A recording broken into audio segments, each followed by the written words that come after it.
ส่งเสริมเต็มที่ขอให้เรามีที่ยืนยงถาวร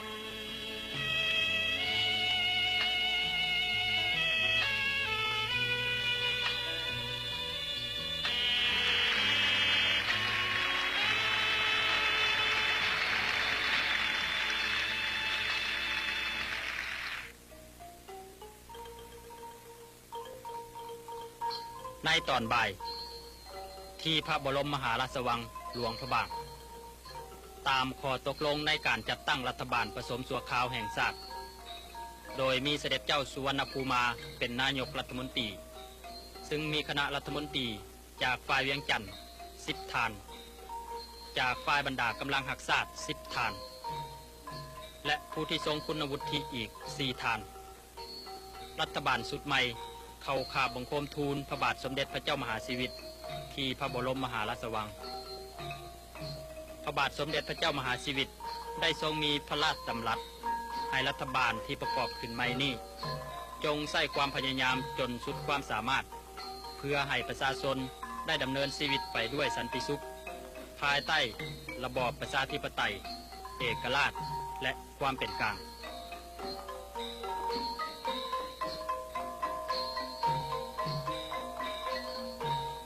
ตามสัญญาและอนุสัญญาสร้างความถูกต้องปองดองชาตินี้ยังได้มีข้อตกลงจัดตั้งคณะมนตรีผสมการเมืองเคียงคู่กับรัฐบาลอีกด้วยโดยมีเสด็จเจ้าสุภานุวงศ์ทรงเป็นประธานซึ่งประกอบด้วยสมาชิก42 ท่านในโอกาสที่เข้าเฝ้าพระบาทสมเด็จพระเจ้ามหาชีวิตนี้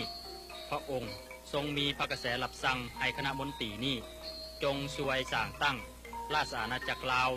ให้เป็นไปตามวิถีแห่งกฎหมายรัฐธรรมนูญเพื่อความเจริญรุ่งเรืองและวัฒนาถาวรของประเทศชาติและประชาชน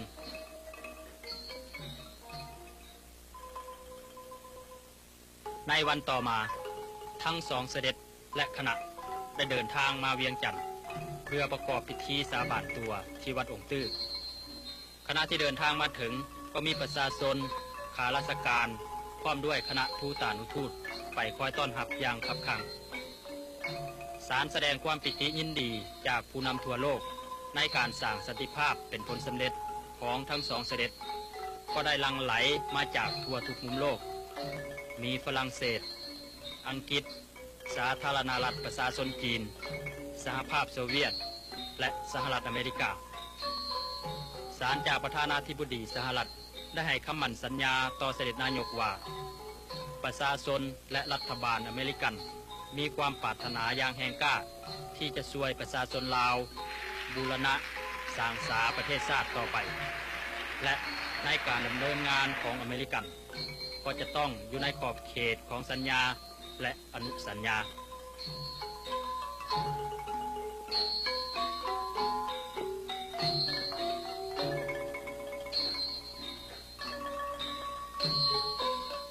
คณะมนตรีผสมการเมืองภายใต้การนำพาของเสด็จเจ้าสุภานุวงศ์นั้น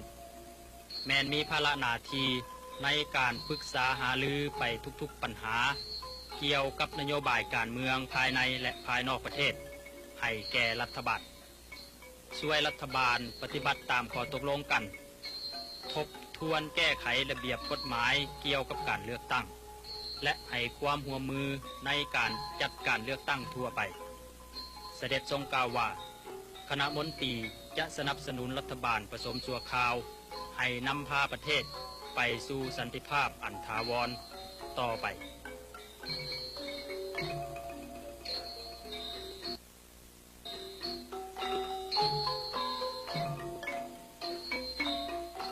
เสด็จนายกรัฐมนตรีได้สรุปนโยบายอันสำคัญของรัฐบาลดังต่อลงไปนี้คือปฏิบัติการหยุดยิงอย่างเข่งขัดค้ำประกันสิทธิเสรีภาพของประชาชนร่วมมือกันในโครงการพัฒนาเศรษฐกิจและวัฒนธรรมให้เจริญ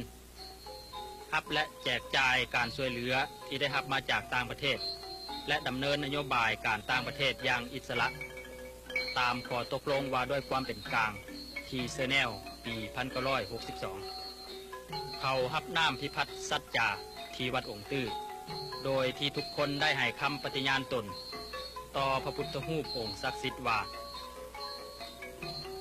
จะจงฮักภักดีซื่อสัตย์สุจริตต่อชาติศาสนาพระมหากษัตริย์และรัฐธรรมนูญเพื่อจะปฏิบัติภารกิจจนสุดความสามารถเพื่อความสุขสวัสดีของประชาชนทุกทั่วหน้าสันติภาพมาแล้วดังน้ำเต้าแก้วหดส่งทั่วธรณีไว้วอนภาวนาส่งเสริมเต็มที่ขอให้เราเฮามีสุขสีรุ่งเรืองถาวร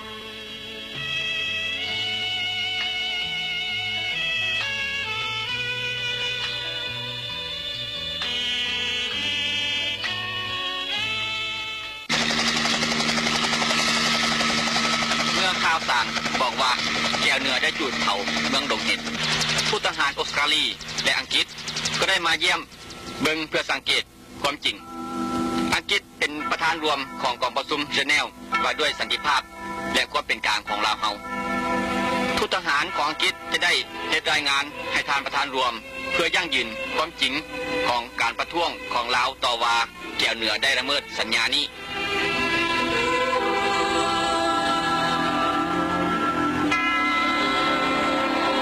นี่แมนโครงการเจ้าเมืองสะพังทองที่ถือแก้วเหนือจูดเผาให้เป็นเผาทาน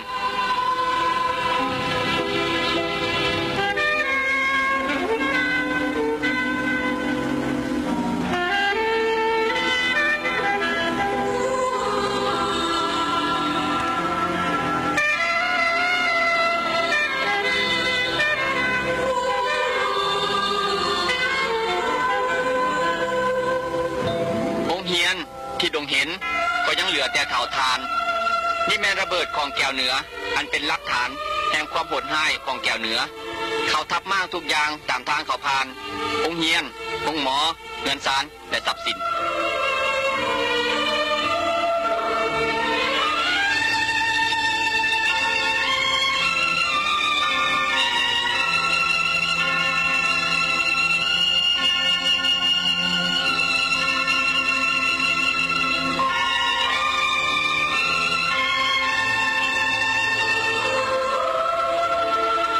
เหนือจุดเผาหินเข่าตั้งเป็นห้อยๆหลัง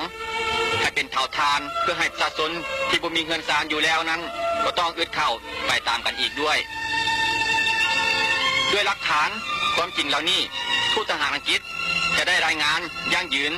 คำประท้วงของรัฐบาลลาวต่อว่าแก้วเหนือบุกรุกลาวนั้นเป็นความจริงแท้